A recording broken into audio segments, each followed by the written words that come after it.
Punk Revolution now! Today we're going to be reviewing Gorsedd FM's debut album. Gorsedd FM, what a freaking interesting band name, really weird, who knows what it means. I can just tell right off the bat that this is a fucking weird band.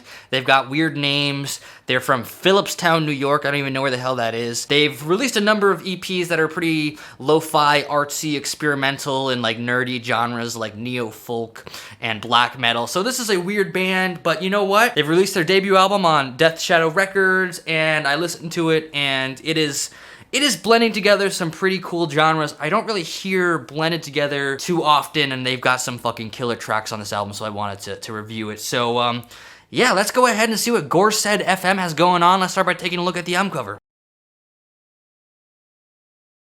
I think this is a pretty dope album cover. I love how it's just sort of like a pretty minimal cover. It's just like a ball of like scribbles of evil tree branches or something like that. It looks pretty cool. I like how it's just on a pretty, you know, plain background. Looks like almost like a cardboard background or something. Very minimal. Certainly reminds me a bit of like maybe like a Swans album artwork, which also tends to be pretty minimal. I think it looks great. I actually ended up buying the band's t-shirt, which is basically just this album cover on a t-shirt because I like this album artwork so much. So cool stuff, and obviously I think it fits the music pretty well too. It definitely gives some sort of evil and kind of mysterious sort of vibes, which it definitely is going to be coming through the music, which, by the way, is actually pretty hard to pin down exactly what genre this is because, you know, I think a lot of people when they listen to this, they're gonna hear the harsh vocals, they're gonna hear some of these like, you know, minor key melodies and scales they're playing on, and they're gonna just want to categorize this as a metal album, and I think that's fair. I think a lot of people who don't like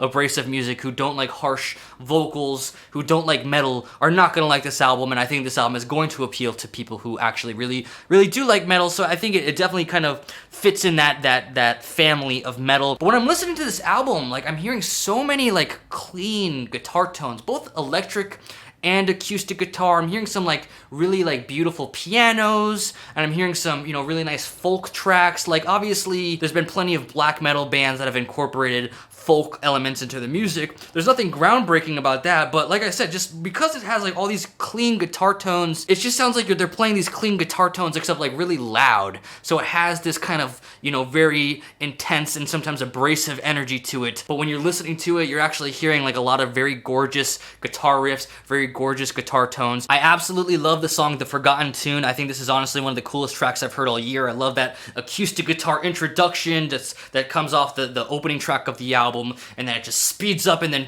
boom, you got like all this fucking energy that's just like, that's kind of like this creepy scale.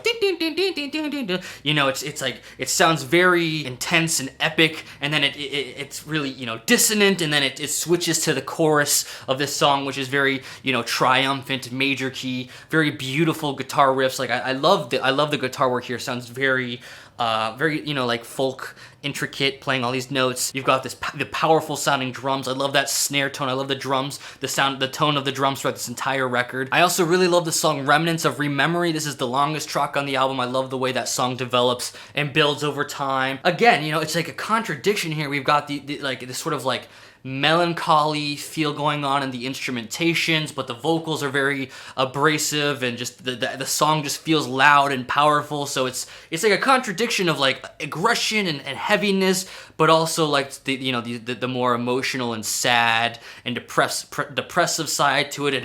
And it brings in this like really gorgeous piano riff. Again, you know, like lots of contradictions here that I think are executed really well. I really love the song Fruit Falls and Is Trampled. That is such a beautiful folk track. The background vocals with this beautiful melody sounds very epic, kind of medieval sounding, kind of, I think, which kind of ties in a little bit also with the sort of like metal sort of aesthetic that this album has. And then throughout this album, there's, you know, there's plenty of stuff beside, like I don't even know what I would call it. It sounds like if the band Palm decided to make an album using primarily like acoustic guitars and black metal influences, and it ultimately comes together, and a lot of these songs are pretty like post-punk songs, I guess, you know, follow some like post-punk song structures, and, you know, kind of like the vocal melodies kind of have this sort of like low-key kind of post-punk feel to it, and even some like math rocky kind of guitar stuff going in there. It's really a strange blend that, I mean, I haven't really seen a band kind of like play, you know, do this before, and a lot of these songs really kick ass. So this album has a really cool blend of influences, some really strong moments. I think this is a very impressive debut album. My only complaint really would be I do feel like listening to this album from start to finish, it is pretty abrasive, and personally I do get like a bit tired of it because of how abrasive it is, especially with the vocals. A lot of the vocals, I think, you know, when there's some like more melodic singing, it sounds great. I like how they do vary it a bit with some more, you know, laid back post-punk kind of singing and even some whispers, but a lot of it does feel kind of monotone in the vocals, like the screaming. It often feels like it's just kind of screaming on one note through the majority of the album, and it's very abrasive screaming. And I think that's gonna turn a lot of people off if you're not into abrasive vocals. But I think ultimately the contrast between the beautiful folk elements and the abrasive metal elements, it sounds really cool. There's a lot of potential to it. I think it's great. So I'm giving this a 7.7 out of 10. Excited to see what they do next. Very strong debut. Pretty cool blend of influences. If this sounds interesting to you, go check it out. Nice job, Gorsedd FM. Thanks for watching, everyone. Please like, comment, subscribe. If you engage with my video like that, it helps me get more views and subscribers, so I appreciate that. Punk Revolution now.